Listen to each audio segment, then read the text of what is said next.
Hello, everybody. Welcome to the Political Vigilante YouTube show, and of course, listening on iTunes. Those of you who are new to it, on the YouTube, we just started doing the Political Vigilante podcast, which is available on iTunes. We've posted, I believe, 4, maybe 5 episodes, and you're going to start getting bonus content if you subscribe at the $5 level of Patreon. And that is what today is a Patreon article. The other $5 tier, which is full now, is you get to suggest an article or topic for me to discuss once a month. So this comes from Winky, the Bernie bro, and he cites 2 different articles, one in the Nation and one in Bloomberg.com.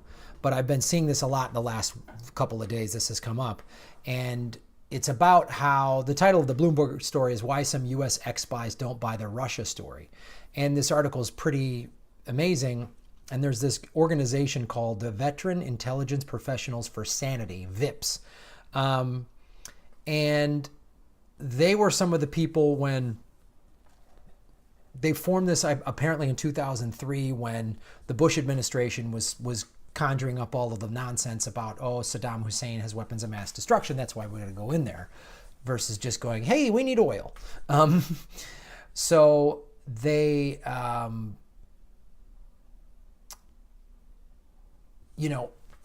and in 2003, apparently, the New York Times columnist Nicholas Kristof wrote a sympathetic column quoting the group's members. But now, today, mainstream media is not going to quote them at all, because the mainstream media is part of pushing this corporate Russia narrative, Russia, Russia, Russia. So what this article goes into, and I'll go into some of the details in a second,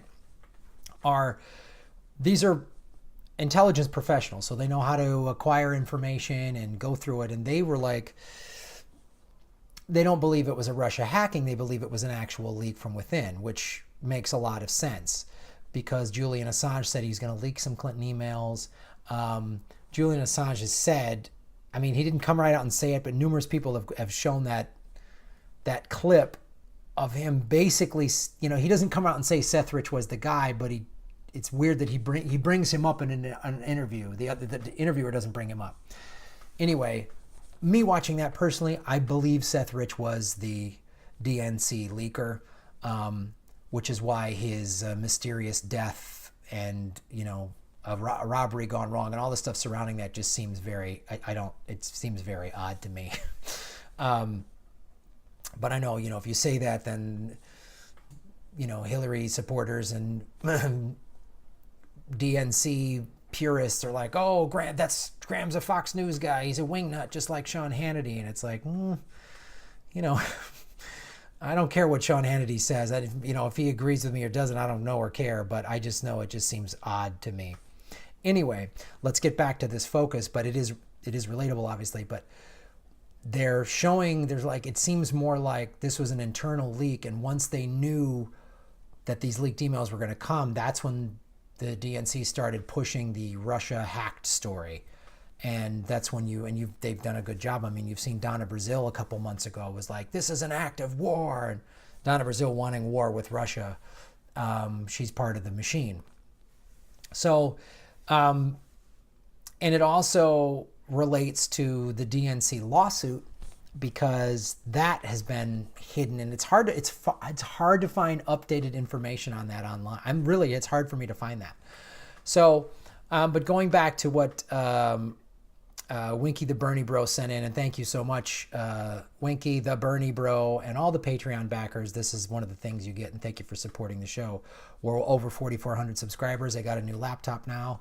Things are getting good. The laptop has made me able to do the podcast. So let me go into this article that was submitted by Winky the Burn Bro. Unlike the current and former intelligence officials anonymously quoted in stories about the Trump-Russia scandal, VIPS members actually have names, but their findings and doubts are only being aired by non-mainstream publications that are easy to accuse of being channels for Russian disinformation. Well, yeah, I mean, there's my red surfboard. So clearly I go surfing with Putin. Like, I'm such a Kremlin puppet. That's the only reason I'm bringing this up. The Nation, Consortium News, Zero Hedge, and other outlets have pointed to their findings that at least some of the DMC files were taken by an insider rather than hackers, Russia or otherwise. The January assessment of the U.S. intelligence community, which serves as the basis for accusations that Russia hacked the election, said, among other things, we assess with high confidence that Russian military intelligence, General Staff Main Intelligence Directorate, or GRU, used the Guccifer 2.0 persona and DCLeaks.com to release U.S. victim data obtained in cyber operations publicly in exclusives in media outlets and delayed materials to WikiLeaks. Right? That's what they said.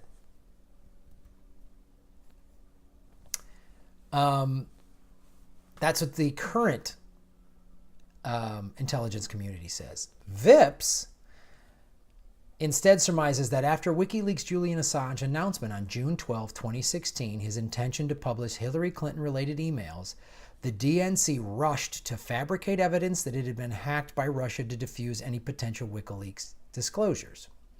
To that end, the theory goes, the DNC used the Guccifer 2.0 online persona to release mostly harmless DNC data. Guccifer 2.0 was later loosely linked to Russia because of Russian metadata in his files and his use of a Russian-based virtual private network. The VIPS theory relies on forensic findings by independent researchers who go by the pseudonyms Forensicator and Adam Carter. The former found that 1,976 megabytes of Guccifer's files were copied from a DNC server on July 5th in just 87 seconds, implying a transfer rate of 22.6 megabytes per second, or, converted to a measure most people use, about 100 megabytes per second, a speed not commonly available from U.S. internet providers. Downloading such files this quickly over the internet, especially over a VPN, most hackers would use a VPN, would have been all but impossible because the network infrastructure through which the traffic would have to pass would further slow the traffic. However, as Forensicator has pointed out, the files could have been copied to a thumb drive, something only an insider could have done at about that speed.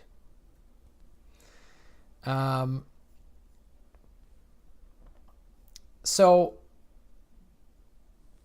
that right there is pretty interesting and pretty fascinating to me. What else this article goes into is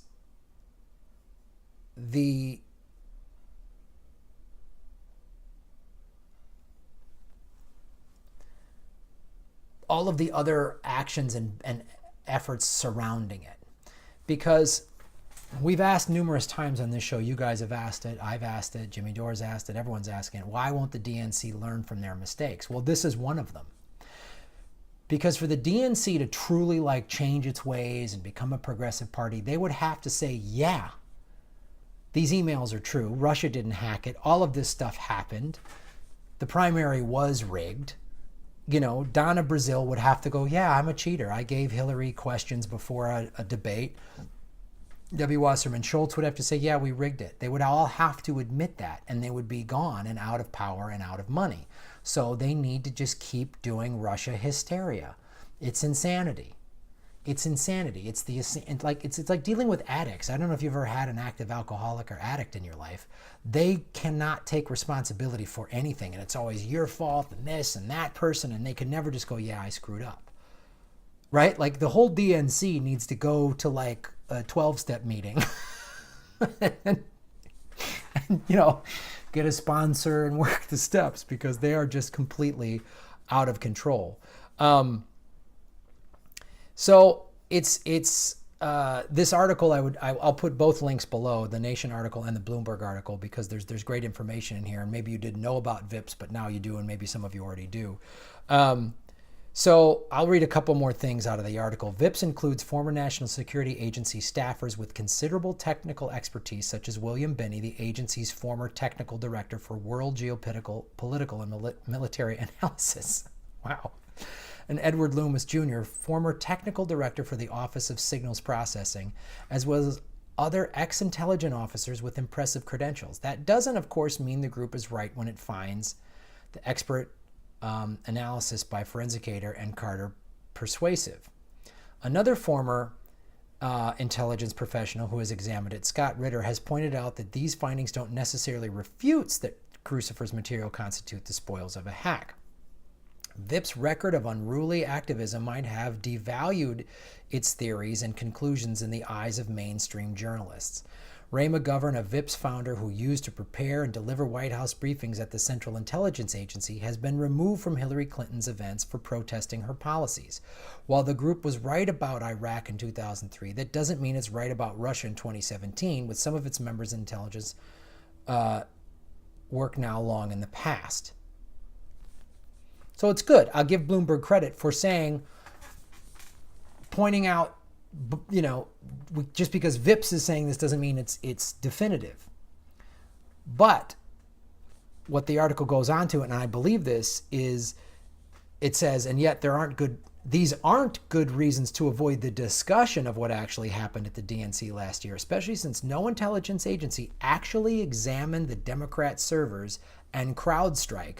The firm's conclusions inform much of the intelligence community's assessment had obvious conflicts of interest, from being paid by the DNC to co-founder Dmitry Elpertovich, affiliation with the Atlantic Council, a Washington, D.C.-based think tank that has generally viewed Russia as a hostile power. One hopes that the numerous investigations into Trump Russia are based on hard evidence, not easy assumptions. But since these investigations are not transparent at this point, the only way to make sure their attention is still focused on the technical aspects of the suspected Russian hacks and leaks to present the available evidence along with any arguments undermining it to the public.